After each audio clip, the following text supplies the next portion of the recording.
اعوذ باللہ من الشیطان الرجیم بسم اللہ الرحمن الرحیم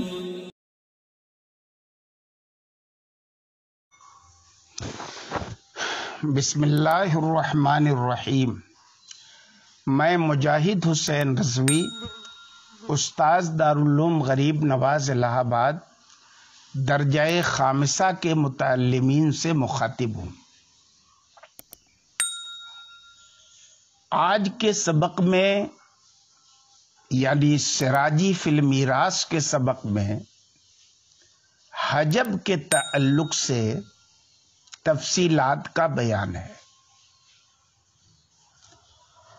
حجب کا لغوی معنی روکنا، باز رکھنا، منع کرنا وغیرہ ہے۔ اسی سے مشتق ہے حاجب۔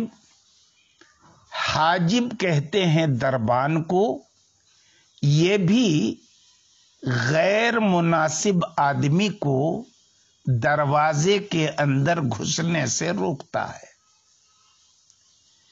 لیکن فقہ کی اصطلاح میں حجب کہتے ہیں کسی شخص معین کا کلی طور پر یا جزوی طور پر میراث سے روک دینا۔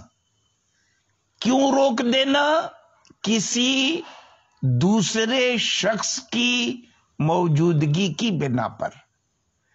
پہلے کو کہتے ہیں حجب حرمان، یعنی اگر کوئی کسی دوسرے شخص کی بنیاد پر کوئی آدمی کسی کو بالکلیہ میراث سے محروم کر دے تو یہ محجوب بحجب حرمان کہلاتا ہے۔ اور اگر جزوی طور پر روک دے کہ وہ شخص نہ ہوتا تو اس کو بڑا حصہ ملتا، لیکن اس کی موجودگی میں اس کا حصہ کم ہو گیا تو اس کا نام ہے حجب نقصان۔ اچھی بات ہے۔ جب آپ نے حجب کی یہ تعریف پڑھ لی تو اب یہیں پر یہ بھی سمجھتے چلیے کہ ایک ہوتا ہے محجوب اور ایک ہوتا ہے محروم۔ اصطلاحی اعتبار سے دونوں کے مابین فرق ہے، مگر کبھی کبھی ایک کی جگہ دوسرے کا استعمال بھی ہو جاتا ہے۔ خیر، فرق کیا ہے کہ محروم وہ شخص ہے جس کو میراث نہ ملنے کی کوئی ایسی وجہ ہو جو وجہ خود اس کی ذات میں موجود ہے۔ مثلا آدمی کا غلام ہونا، تو یہ رقیت اور غلامی خود اس کے اندر موجود ہے، اور یہی رقیت اور غلامی اسے وراثت سے محروم کر رہی ہے۔ یا اس کا کفر، جس کو آپ کہتے ہیں اختلاف دین، کہ وارث بددین ہے، مورث مومن ہے، تو اب یہ بددینی خود وارث کے اندر موجود ہوئی ہے نا۔ اچھی بات ہے۔ تو ایسا سبب جو خود وارث کے اندر موجود ہو جو میراث نہ ملنے کا سبب بنے تو اسے کہا جاتا ہے محروم۔ اور محجوب اسے کہتے ہیں کہ میراث نہ ملنے کی جو وجہ ہے، اس کے محجوب ہونے کی جو وجہ ہے، یہ اس کی ذات میں موجود نہیں ہے، بلکہ اس کے ساتھ ساتھ کوئی ایسا دوسرا وارث موجود ہے جس کی وجہ سے یہ میراث نہیں پا رہا ہے یا کم پا رہا ہے۔ اس بیان سے یہ بات بھی معلوم ہو گئی کہ حجب کی 2 قسمیں. حجب کی تعریف جب آپ نے پڑھی کہ کوئی دوسرے شخص کی وجہ سے کسی کو کلی طور پر یا جزئی طور پر میراث سے روک دیا جائے، تو اب ظاہر ہے اسی سے سمجھ میں آیا کہ حجب کی 2 قسمیں ہوتی ہیں. نمبر 1 حجب نقصان اور نمبر 2 حجب حرمان. حجب نقصان کا مطلب یہ ہوا کہ حصہ تو اس کا زیادہ تھا، اگر وہ آدمی نہ ہوتا جس کی وجہ سے حصے میں کمی پیدا ہوئی ہے. اچھی بات ہے. دوسرے وارثین کی بنیاد پر جن وارثین کے حصوں میں کمی ہوتی ہے، یعنی انہیں بڑا حصہ نہیں مل پاتا بلکہ چھوٹا حصہ ملتا ہے، وہ کون ہے؟ نمبر 1 شوہر. اس کا حصہ کتنا ہے؟ بیوی کی جائیداد میں آدھا حصہ ہے. لیکن اگر بیوی کی اولاد موجود ہو جائے تو اولاد کی موجودگی میں اس کا آدھا حصہ گھٹ کے آدھے کا آدھا یعنی چوتھائی رہ جائے گا. نمبر 2 بیوی. بیوی کا حصہ کتنا ہے؟ بڑا، ربع ہے. لیکن اگر شوہر کی اولاد موجود ہے تو شوہر کی اولاد کی موجودگی میں یہ محجوب بحجب نقصان ہو جائے گی کہ اس کا حصہ ربع سے گھٹ کر ربع کا آدھا سمن ہو جائے گا. نمبر 3 ماں. ماں کا حصہ سب سے بڑا کتنا ہے؟ 16 سے کل. اس سے چھوٹا کتنا ہے؟ 16 سے ماں بقیہ. اس سے چھوٹا کتنا ہے؟ سدس. یہ ساری حالتیں آپ اور حصے ماں کے حالات میں پڑھ چکے ہیں.